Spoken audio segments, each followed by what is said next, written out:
Hi everyone, it's Don and I hope you're having a fantastic day. Well, we wanted to know what happens.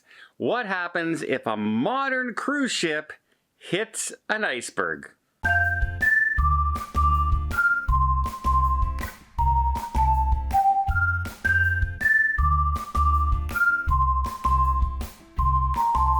Okay, let's just be clear. This is not the size of iceberg that the Titanic hit, by no means.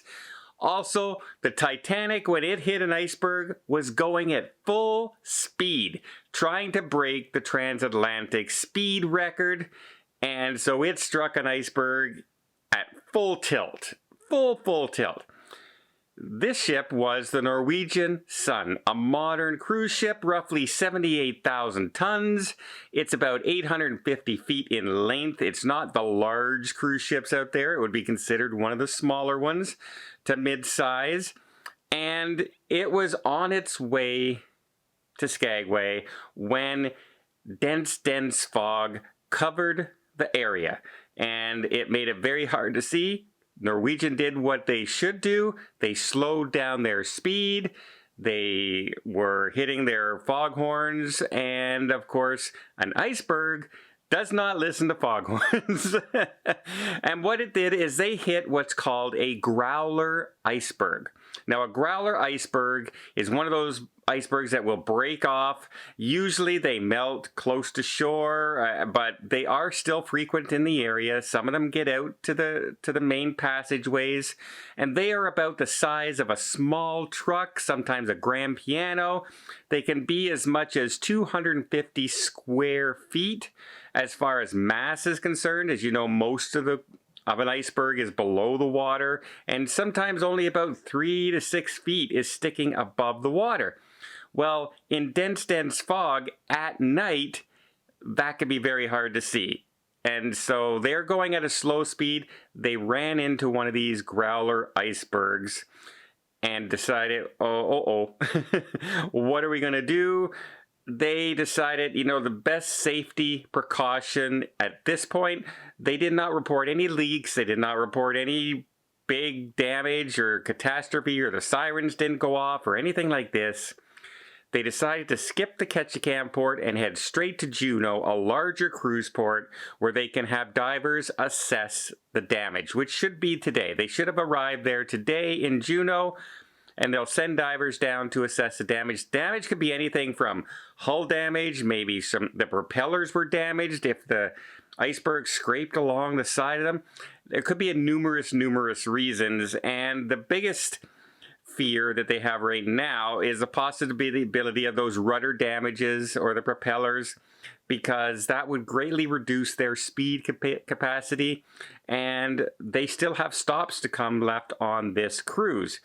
Now, if the ship is still deemed seaworthy after this, which it obviously is, it made its way to Juneau with no issues. Passengers did report on board that they have felt shuddering and more noise than normal. That also could be from really reduced speeds. A lot of people don't realize that, especially on smaller ships, when they reduce the speeds, that tends to be when you'll feel more vibration and more noise, because you're hitting the water, you're feeling the waves. The engines you'll feel that turn harder than you will when you're at full speed. So basically cruising speed. It could be that, or there could be some literal damage that has been done. We'll find out later on today. I'll report on that in the future, but it just seems that, there's some possibilities of what can happen. They also have stops now in Ketchikan as well as British Columbia into Victoria. If the ship has really reduced speed, chances are they would skip the Ketchikan port and end up in Canada, because Canada is one of those cruise ports you have to stop at to be considered a legal cruise. Remember, you have to stop at a port that's not an American-owned port when you leave from an American ship, which they did. They left from Seattle. So, yeah, it's not a catastrophe. It's a very inconvenience. Now, these icebergs, like I said, are all over the place out there, and normally It's not a problem to avoid them. They just happen to hit one dead at night in huge dense fog. And dense fog, again, is not uncommon, leaving from anywhere from Vancouver, Seattle, into Alaska.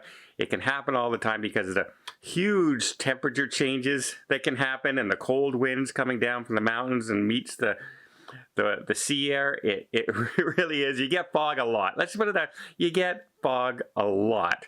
Now, luckily, nobody was reported injured or anything like that. The ship didn't sink.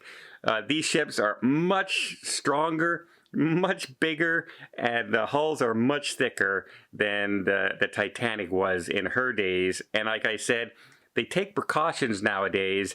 They're not going at full tilt in iceberg waters. They're going at a much slower speed, especially in fog. They slow right down. And you can see ships and you can see small boats on your GPS radar and trackers on the bridge. However, an iceberg doesn't send any signals out, and it's really hard to avoid hitting something like that because it's just out there floating in the dark, in the fog. We'll see what happens to the ship. Hopefully there's no damage and they continue on their way and get to Ketchikan and get to Victoria and just enjoy the rest of the cruise. And there's no interference on their following cruises coming up as well. The fingers crossed for that. But there you go. A modern ship hit an iceberg and it's still sailing. So there you go. A good news story in a way. Well, I hope you appreciate this video. If you did, please give it a thumbs up. We'll see more tips, more tricks, more travel vlogs from around the world. Hit that subscribe button. Until next time, have yourself a safe and a great vacation.